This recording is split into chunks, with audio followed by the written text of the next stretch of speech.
അല്ല, വിക്ടിമിൻ്റെ മൊഴി എടുത്തു, ഡീറ്റെയിൽഡായിട്ട് മൊഴി എടുത്തിട്ടുണ്ട്. ഫർദർ ആ മൊഴി അനുസരിച്ചും ബാക്കിയുള്ള കാര്യങ്ങൾ പ്രൊസീഡ് ചെയ്യും. അതെ, സീരിയസ് ആയിട്ടാണ് അന്വേഷിക്കുന്നത്.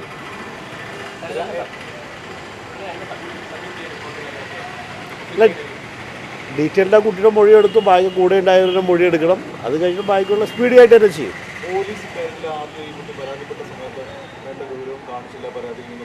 അങ്ങനെ തോന്നിയിട്ടില്ല. ഇത് ഫർദർ കൂടുതലായിട്ട് എന്തെങ്കിലും പറയാനുണ്ടോ ആ കാര്യത്തിന് വേണ്ടിയാണ് ചെയ്തത്.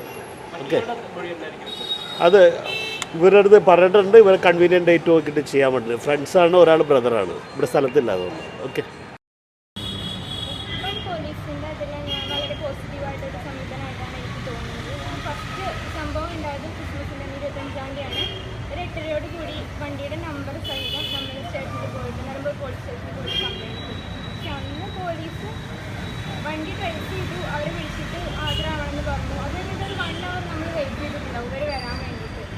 1 hour കഴിഞ്ഞിട്ട് പോലീസ് പറയുന്നത്, അവിടെ ഉണ്ടായിരുന്ന എസ് പറയുന്നത്, ഞാൻ ഒരു വെള്ളം നിങ്ങൾ നാളെ 9 മണിക്ക് വരും, അവർ വെള്ളം അടിച്ചിട്ട് കിടക്കുകയാണ്, നാളെ 9 മണിക്ക് വരും. ദിവസം ഞാൻ 9 മണി പുറത്ത് പോയിട്ട് 3 മണി വരെ ഞാൻ കഴിച്ച് പോയിട്ട് 3 മണി വരെ ഞാൻ സ്റ്റേഷനിൽ തന്നെ നിന്നു. 3 മണിയോട് കൂടി 7 ആൾക്കാർ എത്തി. 7 ആൾക്കാരെ ഞാൻ ഐഡൻറ്റിഫൈ ചെയ്തു. ഞാൻ തിരിച്ച് കോഴിക്കോടേക്ക് തിരിച്ചു പോകുന്നു. ഞാൻ പോകുന്നതിന് പിന്നാലെ 3 ആൾക്കാരെ അറസ്റ്റ് ചെയ്തിട്ട് ബാക്കിയുള്ളവരെ 3 ആൾക്കാർക്ക് തന്നെ സ്റ്റേഷനിൽ തന്നെ ജാമ്യം കൊടുത്തു.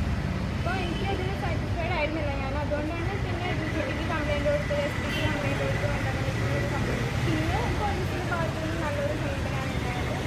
ഞാൻ കംപ്ലയിൻറ്റ് കൊടുത്തു. ഈ പ്രതികളെ ആരെങ്കിലും സംരക്ഷിക്കുന്നതൊക്കെ പറയുന്നുണ്ട്, അങ്ങനെ എന്തെങ്കിലും? അങ്ങനെ ഞാൻ കേട്ടു.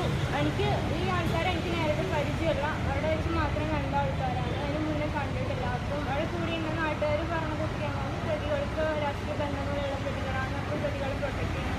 എനിക്ക് അങ്ങനെ ഡൗട്ട് ഉണ്ട്. കാരണം സ്റ്റേഷനിൽ വന്നിട്ട് ഒരാൾക്ക് യാതൊരു പ്രശ്നം ഉണ്ടായിരുന്നു. അയാൾ ഭയങ്കര ചൂടായിരുന്നു. സ്റ്റേഷനിൽ രാഷ്ട്രീയക്കാർ വന്നിട്ടുണ്ടായിരുന്നു. എനിക്കും അങ്ങനെ ഒരു ഡൗട്ട് ഉണ്ട്. പോലീസുകാർ രാഷ്ട്രീയക്കാർക്ക് ഫേവർ ചെയ്യുന്ന പോലെ തോന്നുന്നു. അങ്ങനെ തോന്നിയിട്ടാണ്.